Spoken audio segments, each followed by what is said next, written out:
감사합니다. 오늘은 서로 친절하라 두 번째 시간입니다.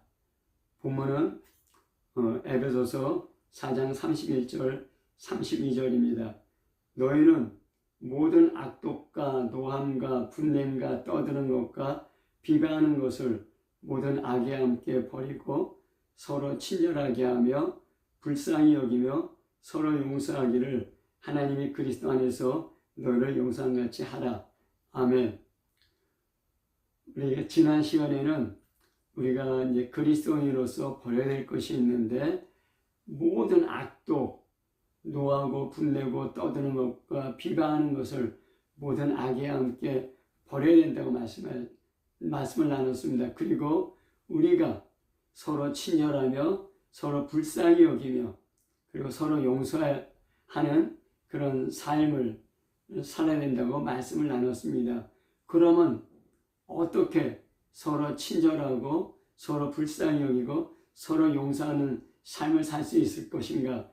이러한 내용을 중심으로 오늘 말씀을 나누도록 하겠습니다. 첫 번째는 우리 인간 안에는 타락한 본성이 있고 죄를 향하는 경향이 있다는 것입니다. 예를 들면 이 뱀이 있습니다. 뱀은 그 뱀 머리를 건드리면 즉각 뱀은 물으려고 합니다. 마찬가지로 우리 마음 안에 뱀 머리, 뱀 대가리 비슷한 것이 있습니다. 그래서 누가 우리를 건드리면은 우리가 즉각 그 건드린 사람을 물려고 하는 그런 본성이 우리 안에 성향이 있다는 것입니다. 한번 생각해 보십시오. 뱀을 교육시키고 훈련시키고 수양시킨다고 뱀이 양이 되지는 않습니다. 훈련된 양, 조금 수양된 뱀, 조금 교육으로 교양 있는 뱀으로 변할 수 있지만은 뱀이 양으로 변하지는 않습니다. 그래서 좀 교양 있는 것 같고 훈련된 것 같고 뭔가 좀 선한 것 같이 보이더라도 우리 안에 있는 그런 뱀을 딱 건드려야 되면은 어느 정도가 지나면 다시 그것이 튀어나와서 그 상대방을 물려고 하고 상대방을 공격하려고 합니다. 그게 우리가 일상생활에서 많이 경험하는 것들입니다. 에레미야 13장 23절에 구스인이 그의 피부를 표범이 그의 반점을 변하게 할 수 있느냐? 할 수 있을진데 악에 익숙한 너희도 선을 행할 수 있으리라. 이디오피아 사람이 검은 피부를 갖고 있습니다. 그런데 그 검은 피부를 하얗게 변화시킬 수 있습니까? 표범이 얼룩달룩한 반점을 갖고 있습니까? 반점을 갖고 있습니다. 그 표범의 반점을 변화시킬 수 있습니까? 없습니다. 마찬가지로 우리 안에 악에 익숙한 우리가 선을 행할 수 없다는 것입니다. 또 로마서 7장 15절에도 비슷한 말씀이 있습니다. 내가 행하는 것을 내가 알지 못하노니 곧 내가 원하는 것은 행하지 아니하고 도리어 미워하는 것을 행함이라. 내가 선을 행하려고 그런 마음이 있는데 그 선을 행하려는 마음이 있지만 실제로 내가 행하는 것은 선이 아니라 악이라는 것입니다. 내가 원하는 것을 하지 않고 원치 않는 악을 행하게 된다. 우리 안에 이렇게 타락한 죄의 본성, 죄의 성향이 있다는 것입니다. 이런 죄의 성향, 죄의 본성이 우리가 교육받는다고 또 금욕하고 수양하고 훈련한다고 변화될 수 있습니까? 조금 교양이 있는 사람, 조금 훈련되고 연단된 사람이 될 수는 있지만은 본성 자체가 바뀌지는 않습니다. 그래서 사람이 우리를 힘들게 하고 아프게 하면 또 우리 안에서 그런 불친절하고 비방하고 원망하고 분노하는 것이 튀어나가기 마련입니다. 그럼 어떻게 우리 안에 있는 악한 본성, 이런 악한 성향이 바뀌겠습니까? 우리를 창조하신 하나님의 영, 성령으로 말미암지 않고는 우리가 변화될 수 없습니다. 오직 하나님의 영만이 우리를 새롭게 한다는 것입니다. 우리가 예수 믿고 구원받았다는 얘기를 많이 합니다. 예수 믿고 구원받았다는 얘기는 두 가지로 나눠볼 수 있습니다. 예수님의 피로 내 죄가 씻겨졌다, 깨끗해졌다. 그리고 하나님의 성령이 내 안에 들어와서 내 영과 마음을 새롭게 하였다. 그래서 구원받았다는 것은 죄 용서함과 뿐만 아니라 거듭났다, 중생되었다는 것입니다. 우리가 영과 마음이 새로워지고 그 다음부터는 성령께서 우리 안에 하나님의 말씀을 따라 하나님의 뜻을 따라 선하게 하려는 그런 동기부여를 하시고 우리를 이끄십니다. 에스겔서 36장 25절 27절에 보면은 맑은 물을 너에게 뿌려서 너희로 정결하게 하되 곧 너희 모든 더러운 것에서와 모든 우상 숭배에서 너희를 정결하게 할 것이요 또 새 영을 너희에게 두고 새 마음을 너에게 주되 너희 육신에서 굳은 마음을 제거하고 부드러운 마음을 줄 것이며 또 내 영을 너희 속에 두어 너희로 내 율례를 행하게 하리니 너희가 내 규례를 지켜 행할지라. 아멘. 바로 에스겔을 통해서 새 언약의 약속을 하신 것입니다. 맑은 물로 우리를 정결하고 깨끗하게 한다는 것입니다. 예수의 피로 우리의 죄가 씻겨지고 깨끗해진다는 것입니다. 죄 용서입니다. 그뿐만 아니라 새 영을 또 새 마음을 우리 안에 주신다는 것입니다. 하나님의 성령이 우리 안에 들어오시고 새 영과 새 마음을 주시는데 우리 안에 굳은 마음을 제거하고 부드러운 마음을 주시고 그래서 그 부드러운 마음으로 하나님 말씀을 따라 살 수 있도록 하나님의 규례를 따라 살 수 있도록 우리를 이끄신다는 것입니다. 구원받았다, 죄 용서함 받았다, 거듭나고 중생하였다는 것의 목적지, 목표는 무엇이냐면은 내 규례를 지켜 행할지라 하나님 말씀을 지켜 행할 수 있는 사람이 되도록 우리를 변화시키고 우리에게 힘을 주신다는 것입니다. 이것이 새 언약의 약속입니다. 오늘 읽은 에베소서에 보면은 4장 22절 24절에 보면은 진리가 예수 안에 있는 것 같이 너희가 참으로 그에게서 듣고 또한 그에게서 가르침을 받았을진데 너희는 유혹의 욕심을 따라 썩어져가는 구습을 쫓는 옛사람을 벗어버리고 오직 너의 심령으로 새롭게 되어 하나님을 따라 의와 진리의 거룩함으로 지으심을 받은 새 사람을 입으라 하였습니다. 그 에스겔서에서는 새 언약의 약속을 주셨고 그 새 언약을 통하여서 우리가 예수 믿고 구원받으면 어떠한 상태가 되는지 그것을 얘기하고 있는 것입니다. 우리가 벗어야 될 것이 있고 입어야 될 것이 있습니다. 벗어야 될 것은 옛사람을 벗어야 된다고 합니다. 우리가 어떻게 옛사람을 벗는가? 예수 믿고 세례받을 때 옛사람이 벗어지게 됩니다. 그래서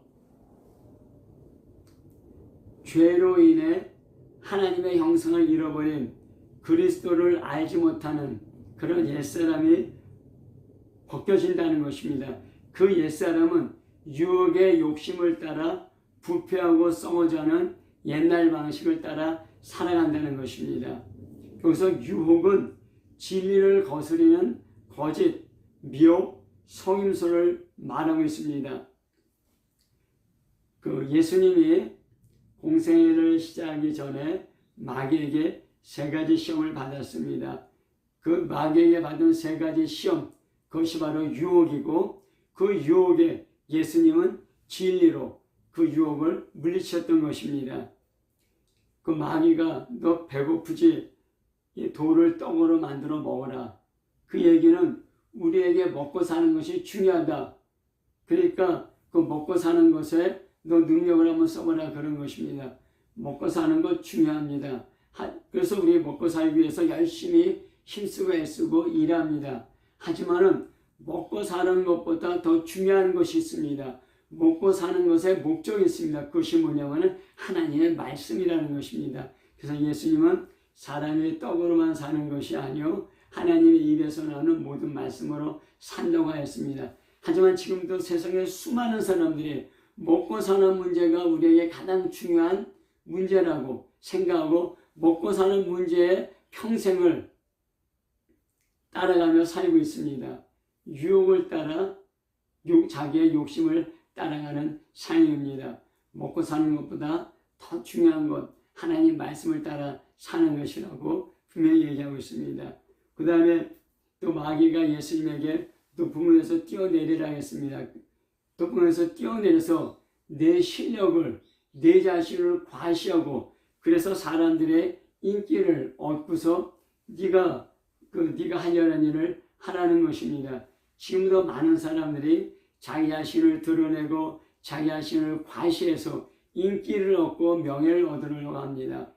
우리가 이 세상에서 성공하기 위해서 자기 자신을 과시하고 드러내고 인기를 얻고 명예를 얻어야 됩니다. 그것 중요합니다. 하지만 그것보다 더 중요한 것이 있다는 것입니다. 그런 인기와 명예를 얻기 위해서 하나님을 시험하지 말라는 것입니다. 또 예수가 세상의 모든 영광을 보여주면서 나에게 절하면은 이 세상 영광을 너에게 주겠다. 많은 사람들이 세상 영광을 얻기 위해서 평생을 삽니다. 돈과 권력과 명예와 또 사람들의 존경과 그런 많은 것을 얻기 위해서 세상 사람들이 평생 힘쓰고 애씁니다. 한마디로 말하면은 세상 영광을 얻으려는 세상에서 성공하고 행복하는 삶입니다. 하지만은 예수님은 세상 영광에 경배하고 세상 영광에 무릎 꿇는 것이 아니라 오직 하나님께만 경배하라고 말씀하고 있습니다. 지금도 원수 마귀는 세상을 통해서 우리를 유혹하며 이런 육체의 욕심을 따라 살려고 우리를 이끌고 있습니다. 하지만은 우리가 이러한 육체의 욕심을 따라 살려고 하는 옛사람을 벗어버리고 새 사람을 입어야 된다고 얘기하고 있습니다. 우리가 입어야 될 것은 새 사람입니다. 심령으로 새롭게 되어 성령이 우리 마음속에 들어오시고 우리의 마음과 영이 새로워져야 합니다. 계속 새로워져야 합니다. 그리고 진리로부터 의와 진리로부터 의와 거룩함으로 새 사람을 입으라고 얘기하고 있습니다. 어떻게 의로워지고 어떻게 거룩해지는가? 진리로부터 우리가 의로워지고 거룩해진다고 하고 있습니다. 진리가 무엇입니까? 예수님이 나는 길이요 진리요 생명이니 나로 말미암지 않고는 아버지께 갈 수 없다고 했습니다. 예수님이 진리입니다. 하나님 또한 예수님은 하나님 저들을 진리로 거룩하게 해주십시오. 하나님 말씀은 진리입니다 했습니다. 하나님 말씀이 진리입니다. 또한 진리의 성령이 오시면은 우리를 모든 진리 가운데로 인도하라 하였습니다. 성령님이 진리입니다. 오직 예수 그리스도를 믿음으로 말미암아 또 하나님 말씀으로 또 진리의 성령으로 이끌림으로 우리가 진리로부터 나오는 의와 거룩함의 새 사람을 입을 수 있다는 것입니다. 하지만은 우리가 이러한 진리로부터 나오는 의와 거룩함의 새 사람을 입었지만은 우리가 의와 거룩함의 새 사람을 계속하면서 살고 있는가? 그렇게 살지 못합니다. 왜 그렇습니까? 성령이 우리 마음속으로 들어오셨고 또 우리의 영과 마음이 새로워졌지만은 그렇다고 해서 자동적으로 친절해지지는 않는 것입니다. 우리가 옛사람을 벗어버리고 새 사람을 입었지만 우리는 여전히 이전의 생활 방식을 따라 살려고 합니다. 왜 그러냐면은 우리 몸, 육체가 있는 한에는 육체의 욕심과 육체의 욕망을 따라 살려고 하는 그런 성향이 우리에게 강하기 때문입니다. 과거의 습관대로 살려가는 성향이 우리에게 강하기 때문입니다. 그래서 로마서 8장 12절 13절에 그러므로 형제들아 우리가 빚진 자로 돼 육신에게 져서 육신대로 살 것이 아니니라. 너희가 육신대로 살면 반드시 죽을 것이로되 영으로서 몸의 행실을 죽으면 살리라 하였습니다. 우리가 육신대로 살면은 반드시 죽는다는 것입니다. 육신의 욕망, 육신의 욕심, 육신의 어떤 필요대로 살려면 반드시 죽습니다. 죽는다는 얘기는 우리 육체적인 죽음뿐만 아니라 영원한 지옥에 떨어진다는 것입니다. 하지만 영으로서 몸의 행실을 죽이면 산다고 하였습니다. 우리가 이걸 통해서 알 수 있는 것은 육체의 욕망이 있고 또 성령을 통해서 우리 영의 욕망이 있다는 것입니다. 육체의 욕망과 그 영의 욕망이 계속 충돌하고 부딪히고 있습니다. 우리가 육체의 욕망을 따라 살게 되면은 죽게 된다는 것입니다. 우리가 영의 욕망을 따라 살게 된다면 우리가 살게 된다는 것입니다. 어떻게 하면은 우리가 영의 욕구를 따라 영의 욕망을 따라 성령의 인도함을 받으며 살 수 있겠습니까? 성령이 주시는 힘이 육체가 육체 욕망대로 살려는 힘보다 더 강합니다.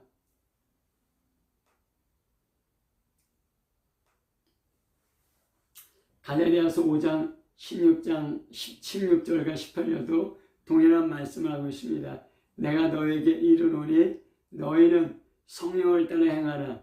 그리하면 육체의 욕심을 이루지 아니하리라 했습니다.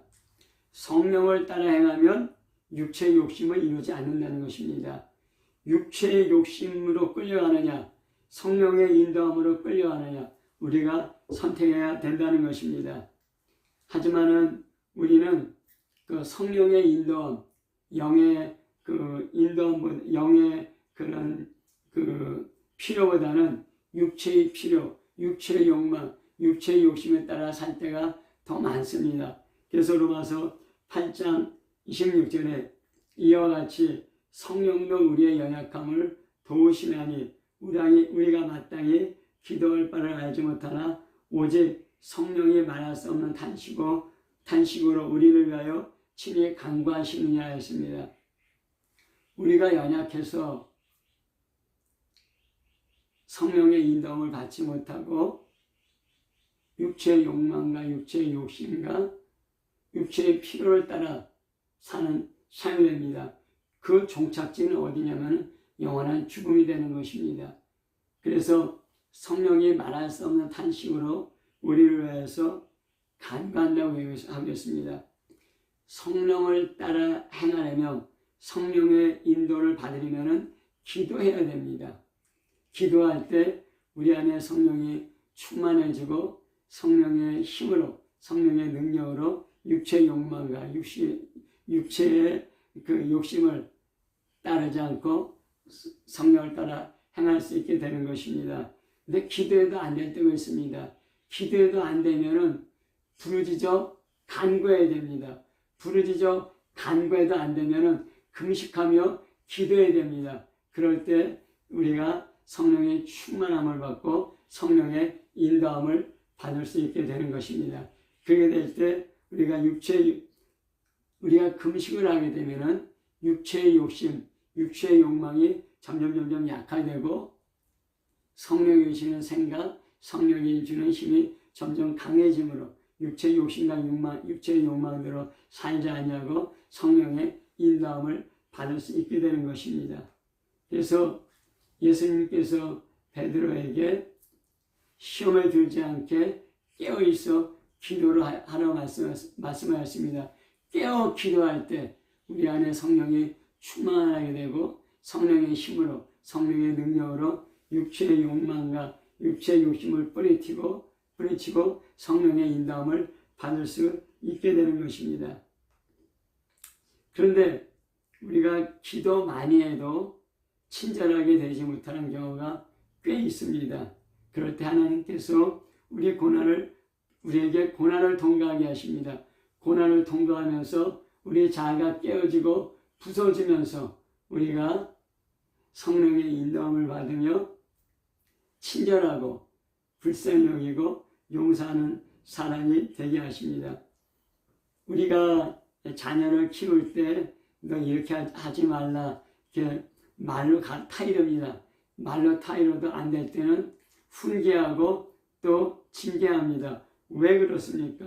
말로 해도 안 될 때 징계로 그 자녀들의 삶을 수정하려고 하기 때문입니다. 하나님도 정말 친절하신 분이지만은 그래서 오랫동안 참으시지만은 영원히 참지는 않습니다. 이 기독교인이 더 이상 놔둬서는 안 되겠다 생각하시면은 고난을 통과하게 합니다. 하나님께서 부모가 자식을 징계하듯이 하나님께서도 우리를 징계하십니다. 하나님이 한번 징계하시면은 하나님이 됐다고 할 때까지는 계속됩니다. 이 고난을 통해서 우리 안에 슬며시 일어나는 그런 뱀의 머리, 뱀 대가리가 깨어지게 됩니다. 부서지게 됩니다. 자아가 십자가에서 깨어지게 됩니다. 그래 될 때 우리가 부드러운 사람, 친절한 사람이 되는 것입니다. 하나님께서 많은 고난과 고통을 겪게 하십니다. 시편 119편 67절에 고난당하기 전은 내가 그를 행하였더니 이제는 주의 말씀을 지키니이다.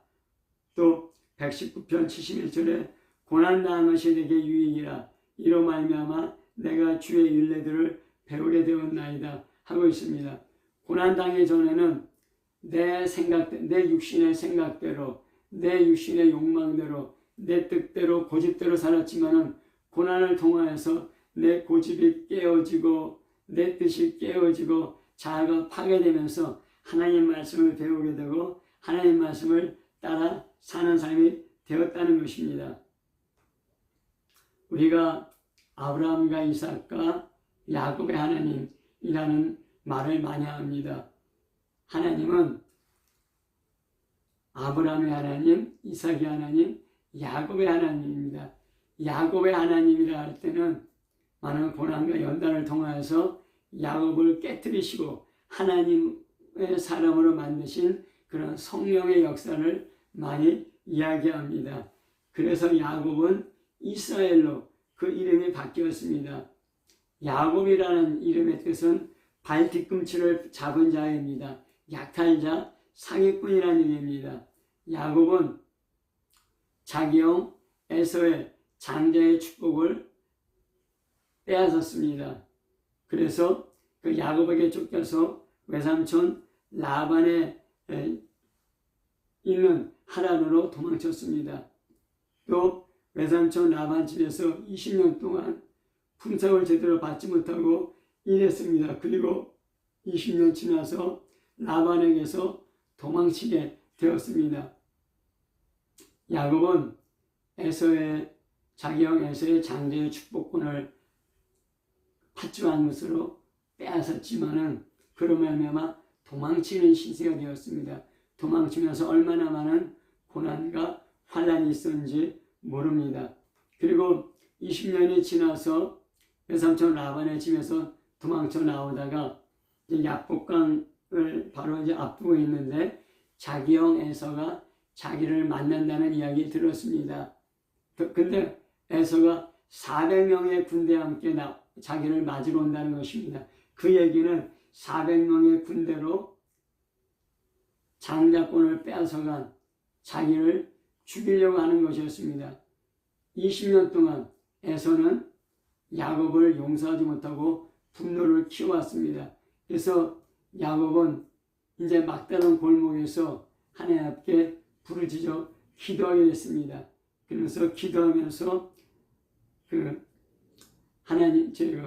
야곱은 하나님의 천사와 씨름하게 되고 또 하나님의 천사가 이제 공안 가려고 하는데 하나님의 천사를 놓아주지 않고 당신이 축복하지 않으면 나는 당신을 놓아줄 수 없습니다. 계속 끈질기게 붙들고 간구하며 부르짖으며 씨름할 때 하나님의 전사가 야곱의 허벅다리를 쳐서 골절시켰습니다. 그래서 쩔뚝발이가 되었습니다. 그러면서 야곱은 하나님께 내 이름이 야곱이 아니라 이스라엘로 고쳐라 했습니다. 이스라엘은 하나님과 싸워서 이긴 자라는 것입니다. 그러면서 야곱이 창세기 32장 30절부터 31절을 보면은 그러므로 야곱이 그곳 이름을 브니엘이라 하였으니 그가 이르기를 내가 하나님과 대면하여 보았으나 내 생명이 보존되었다 하니라. 그가 브니엘을 지날 때 해가 돋았고 그의 허벅다리로 말미암아 절었더라. 그런 말씀이 있습니다. 야곱이 새 이름을 받았는데 이스라엘이라는 새 이름을 받았습니다. 그것은 밤새도록 하나님의 전사와 씨름하면서 기도하기 때문입니다. 그리고 자기의 허벅지 관절이 골조되었습니다. 쩔뚝발이가 되었습니다. 이제는 그가 스스로 걸을 수 없는 사람입니다. 지팡이에 의지하지 않으면 걸을 수 없는 사람입니다. 이제 야곱은 하나님을 의지하지 않으면 걸을 수 없는 사람이 되었습니다. 우리 몸의 뼈 중에 가장 크고 강한 뼈, 허벅다리 뼈가 깨어진 것입니다. 자아가 깨어지고 부서진 것입니다.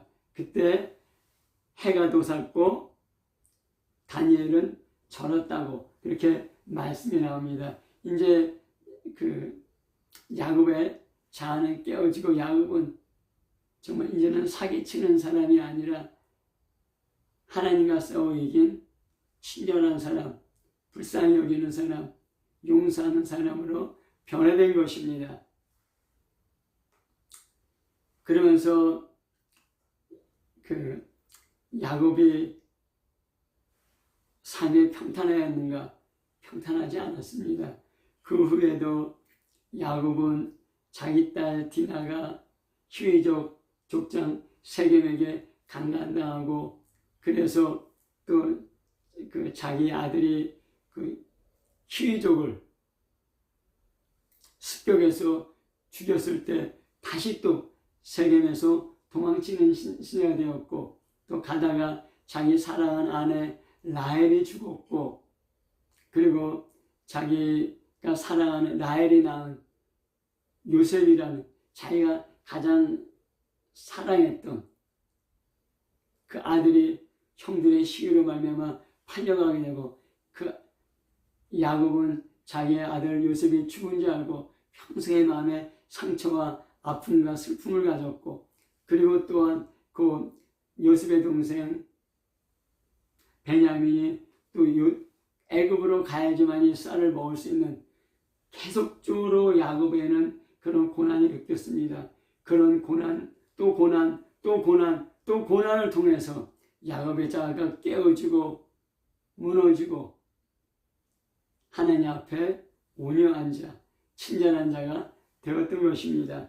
그래서 창세기 47장 9절에 보면은 야곱이 바로에게 아뢰되 내 나그네 길의 세월이 130년이니이다.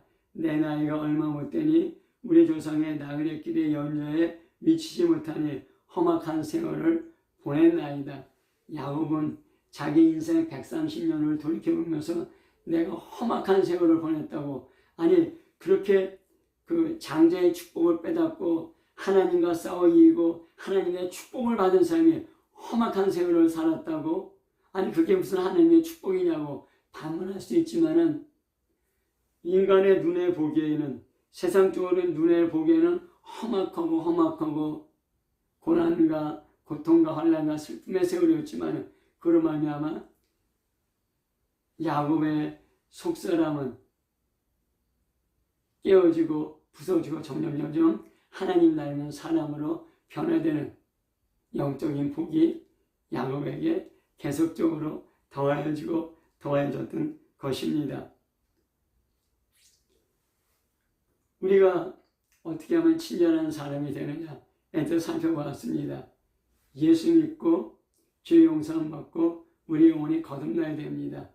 그리고 성령을 따라 행하도록 성령 충만하도록 깨어 기도하며 간구하며 또한 부르짖어 기도해야 됩니다. 또한 그래도 되지 않을 때 하나님께서 우리는 고난과 환난을 통해서 우리 자아를 깨뜨리고 우리를 친절하고 용서하고 불쌍히 여기는 사람으로 변화시키는 것을 보았습니다. 근데 우리가 여기서 두 가지 유의사항이 있습니다. 첫 번째는 자기개발, 자아성취가 유행하는 세상 풍속 가운데 우리는 그와는 정반대인 자기 부인, 자아 파괴를 얘기하고 있다는 것입니다.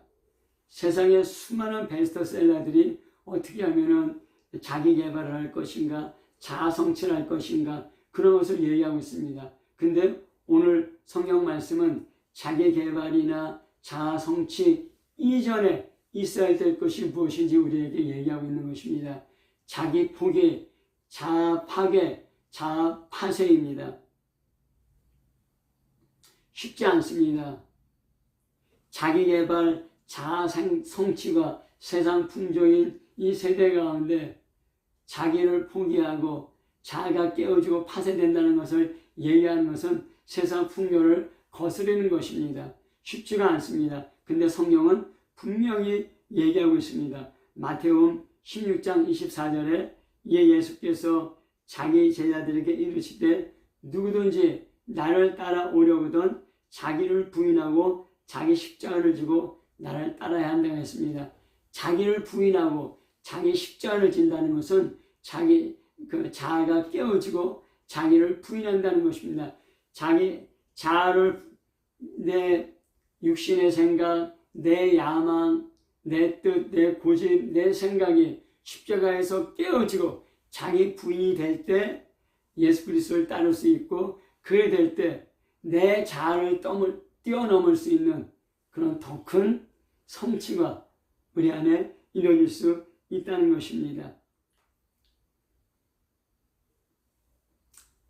자기 십자가를 지고 나를 따르라 했습니다. 십자가라는 나무가 계속적으로 공급될 때 불이 타오릅니다. 불이 타려면 계속적으로 나무가 공급되어야 됩니다. 불이 탄다는 것은 성령으로 충만하다, 성령의 능력으로 충만하다, 성령으로 꽉 채워진다, 성령으로 인도받는다는 것입니다.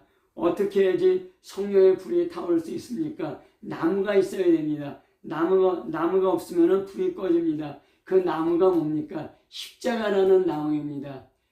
자기 부인, 자아 파쇄,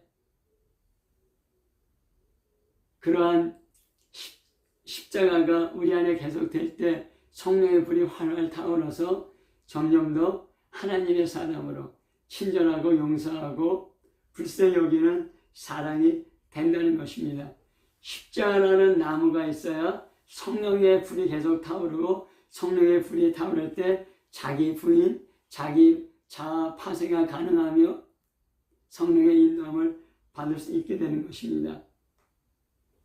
두 번째는 에베소 4장 15절에 오직 사랑 안에서 참된 것을 하여 범사에 그에까지 자랄지니 그는 머리이고 그리스도라.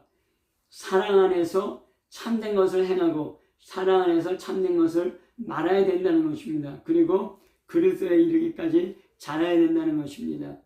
우리가 서로 친절하게 여기고 또 불쌍히 여기고 용서한다고 악을 용납하거나 거짓말을 받아들인 것은 아닙니다. 진리를 말하지 않는 것도 아닙니다. 진리로 악과 거짓을 분별해야 합니다. 악은 악이고 거짓은 거짓이라고 진리를 말해야 됩니다. 그런데 사랑 안에서 진리를 말하고 사랑 안에서 진리를 행해야 된다는 것입니다.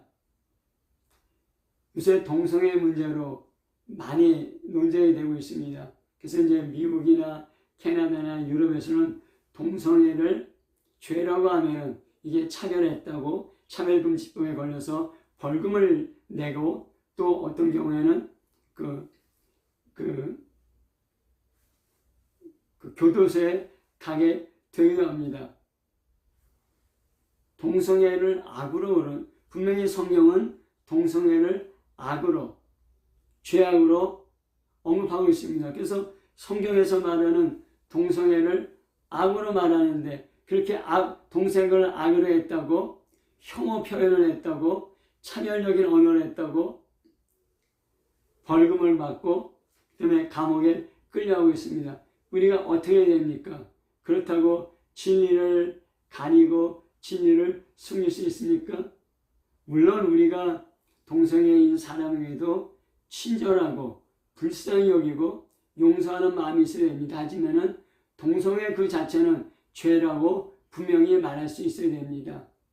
우리가 아무리 친절하고 불쌍히 여기고 용서한다 할지라도 죄를 선이라고 말할 수 없는 것입니다. 죄는 죄라고 진리를 말해야 합니다. 사랑해서 진리를 말해야 된다는 것입니다. 두 번째는 사랑해서 진리를 말하면서 그리스도의 이르기까지 점점 자라야 된다는 것입니다. 야곱에 의해서 보았던 것처럼 야곱이 야복강강에서 밤새도록 기도하면서 환덕보가 깨어지고 자아가 깨어지고 하나님과 싸워 이긴 사람이라는 이스라엘이라는 이름을 받고 하나님께 축복을 받았습니다. 그래서 그 다음부터 그 야곱이 친절하고 긍휼히 여기고 용서하는 사람이 됐습니까? 아닙니다. 그랬을지라도 야곱은 육신의 생각을 따라 육신의 그 말을 또 육신의 생각을 따라 행동을 했습니다. 그래서 계속적으로 환난과 고난이 있는 것입니다. 그러면서 점점 야곱은 점점 그 안에 자아가 깨어지고 무너지고 파쇄되며 하나님의 형상이 점점 더 크게 만들어지게 되었습니다. 우리가 예수 믿고 구원받았습니다.